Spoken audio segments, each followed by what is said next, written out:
Pagpanghatag og home quarantine pass o work pass, gipaundang una human walay klarong guidelines ang mga barangay. Aniya ang detalye. Sa Facebook post ni Pedro Tumbi, makita ang pagdagsa sa mga tao sa barangay Lisada aron mokuha og home quarantine pass.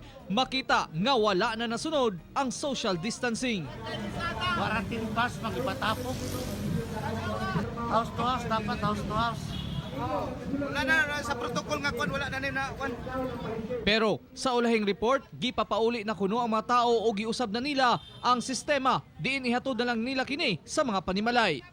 Gawas ni ana daghang post usab ang nanggawas nga matud pa wala pay klaro sa pagpang-isyu niini. Pusa nagmando si Mayor Inday Sara Duterte nga ihunong una kini. When different barangays na ang nag-implement sa passes, dili na siya nag-work because lahi-lahi ilahang patakaran, lahi-lahi ang rules per barangay.